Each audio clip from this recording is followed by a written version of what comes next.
We are David García, Clara Gómez, and David Estevez from Universidad Carlos III de Madrid, and Marcus Kastrop and Ruba Carrubi from University of Berlin, but they can be here presenting the presentation. We are going to present COAN 7, Evolution of Locomotion Gate in Modular Robots. Okay, we have divided the presentation in 3 main groups. First, we will make a short introduction to modular robots. In second place, we will speak about the milestones set for this project and the way we have faced them. Finally, we will present our conclusions of the project. Modular robots are formed by models. Each of them is a simple robot with a body and an actuator. Okay, sorry, David. We can't see you changing the slides. So we're still on the first slide. Could you try to reshare again? Maybe try to reshare your desktop. Don't put it in full screen mode, maybe. Yeah, maybe that's work in the full screen. There we go. Yeah, I can see that. Ah, okay. That's okay. Good. Okay. Modular robots are formed by modules. Each of them is a simple robot with a body and an actuator. We can highlight its simplicity and flexibility. We can connect the modules in between themselves to increase the overall capacities. This way, we can build a modular robot who can swim or walk. Then we will speak about the milestone we have set for this project. First, we have set our organization. The robot jammer in Webots. We have developed interesting morphologies. Next, we try to understand and implement the locomotion control, and finally, improve the locomotion of the robot. For our communication channel, we choose the ShanghAI Lectures Message platform. As developed platform, we choose Webots. For sharing code, we choose GitHub. And for programming languages, we use firstly Python, and after that, we try another approach with C++. In Webots, we have the jammer robot, who comes from yet another modular robot. It has an actuator in the front part, and FPGA for programming it, an ARM processor, and Bluetooth communication for communicating the modular robots between themselves.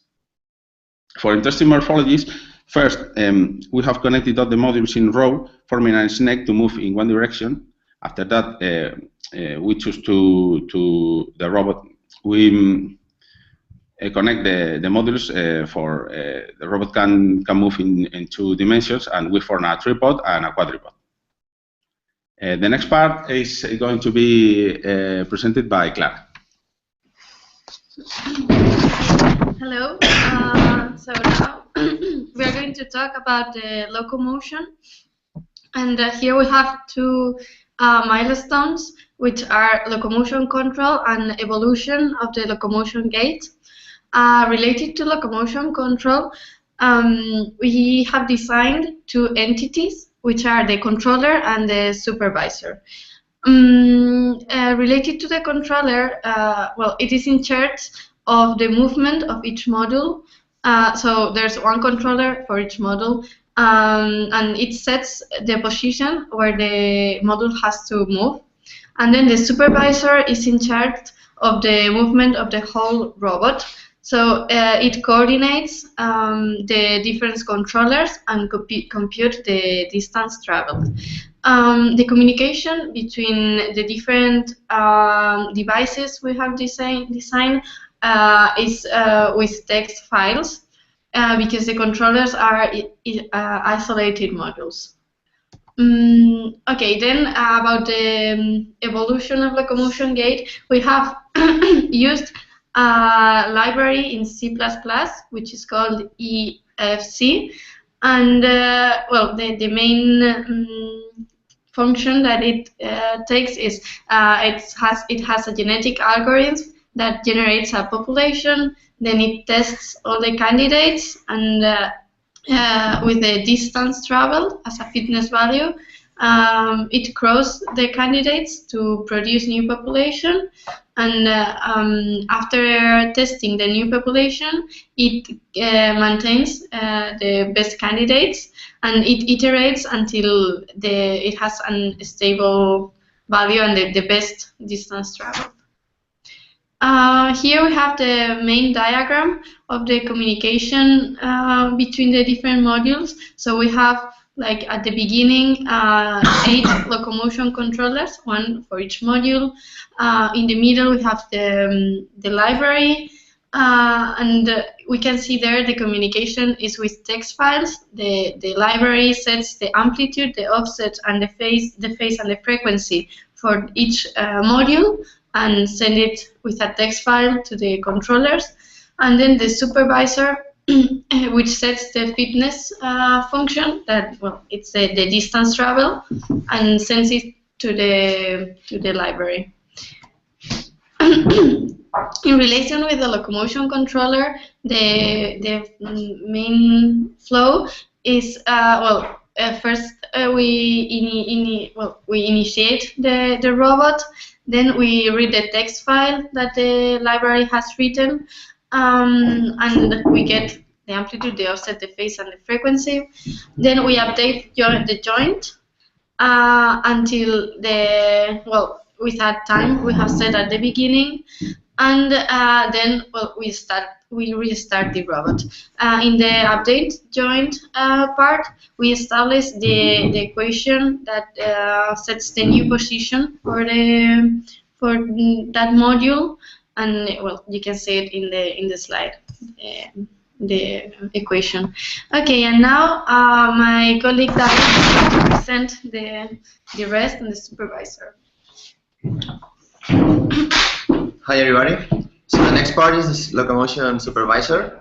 This is the part in charge of controlling the flow of the simulation.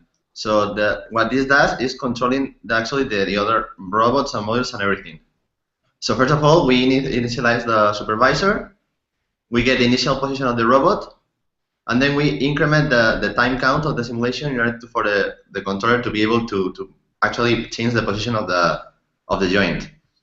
And then when we have evaluated all the movement for a period of time, then we get the final position, and we calculate the distance traveled, which is our metric for the fitness function. And we shape this distance into a file in order for the other program for the evolution algorithm to read it and evaluate the candidate. And after that, we clean up the robot and the simulation is closed. And now we're going to present the results of our work. So first of all, we tried 2 different approaches. The first one was using Weebots and Python, and the results were not so good because, first of all, the evolution algorithm was integrated in the simulation part with Python, and it was difficult both to debug it, and it was not efficient because it was interpreted language, not a compiled language, so it wasn't so fast. Because of that, we moved to another approach using a library which had all the evolution algorithms and tried to connect that with Weebots. The thing is, we had lots of problems mainly because we couldn't run Weebots on any computer. So we tested like 6 computers and we were able to test it in 1 computer successfully. And then the communication between Weebots and other programs had to be done in weird ways. We did it with files because it was the simplest way, but it didn't allow us really to use anything else about Weebots. And finally, the other thing is that the Weebots only allows us to run the simulation with the graphical interface. So if we could actually, when we want to evaluate something, we had to start again and again the graphical interface, which is not so good, and actually is the main cause of our faults here. And then, as we didn't get very good results, we're going to try to explain here how could we improve these things with future work in order to make it work properly. So first of all, the communication between the evolution algorithm and the simulation in order to pass the oscillation parameters and to get back the fitness value was made with some files. This is not very efficient because we are writing to the files and reading files, and it's hard to synchronize this communication. So instead of that, we could use other mechanisms for inter-process communication, such as sockets or shared memory, which are much more efficient and allow a better synchronization between the evolutionary algorithm and the simulation. Other option is to use a more friendly or compatible simulator. We had a lot of problems with Weebots, and we could run only on one computer, as I said before. And I have tried personally other simulators, such as Sovereign Rave, which work on several OS, and they are open source, so they're also CMake compatible. So we could develop it in C++ and run it with the interface, without the interface. It allows us to do more things and more complicated things than we can achieve with Weebot, which has a certain structure which is very fixed and doesn't allow to do many different things. We actually tried this, but we couldn't complete anything working in time. And this actually also has the C++ and Python binding, so it's compatible with several languages. And basically, this is all. So if you have any question or something. Okay, thank you very much.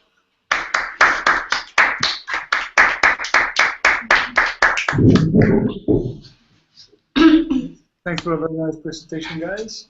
I'm open up for questions from the panel. Anyone have questions? So we have Tatiana as well now. Hello. Okay, well, I can start off. So in the implementation you have right now, there was no sensors, right? No, there wasn't any sensors. The only thing we were using to control the movement of the robot was the final position and the initial position, the distance travel. Okay, yeah. So could you think of how could you include what sensors in this type of robot? What type of sensors, and could including sensors lead you to kind of interesting behaviors where some part of the robot in a sense could interact through the environment? Yeah, I think the most useful sensor we could use was some kind of sensor in the joint in order to know the actual position, not the commanded position, but the actual position of the joint. Because right. Any other kind of sensor, like a range sensor or something, since the robots are oscillating all the time, it's very difficult to get a distance or something, because we don't have a straight line of sight.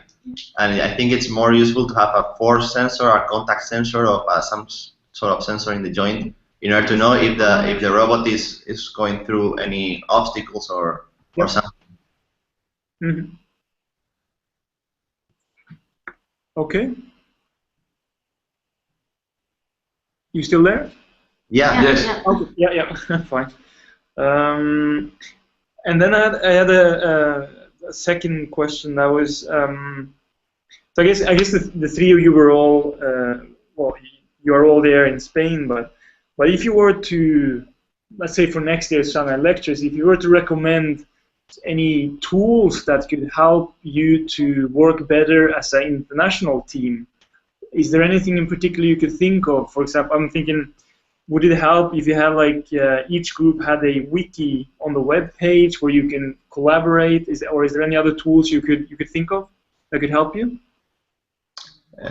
I think the thing that was worse for us was to use the forum in the ShanghAI lectures, because each time we had a message, it sends us an email with telling us we have a message, but actually doesn't tell anything about what's the message. So you have to log in and read the message and answer our partners, and it's very slow. Actually, if we had some other messaging tool like Hangouts or something like that, we could have communicated in a better way. Maybe some integration between the ShanghAI lectures platform and Gmail or something. You have the messages in both platforms. Good idea. Okay, I'll write it down. This is really good ideas. And I agree with you. The forum is a bit painful. So, all right. Any other questions from the panel? Tapio? Yeah. Well, I have a comment about the Google. I think the Chinese had some problems with the Google thingies. Right. For example, Hangouts. So I don't know how it works for them if we combine the things. Oh, yeah. Yeah. That's true. Yeah, that's a good point. So we need something that's accessible from China, but that's more useful than our current messaging system. I think that's a... Yeah, but I think just with putting a copy of the message in the forum on the email that arrives us is a lot of more help than having just a message telling, hey, you have a message, because you have to log in and it's very... Yeah, good idea. I definitely agree, because I receive a lot of these messages as well. So. It's very frustrating to have a message and don't know what it's telling you, just know that you have a message. Yeah, absolutely. All right, any other comments or questions?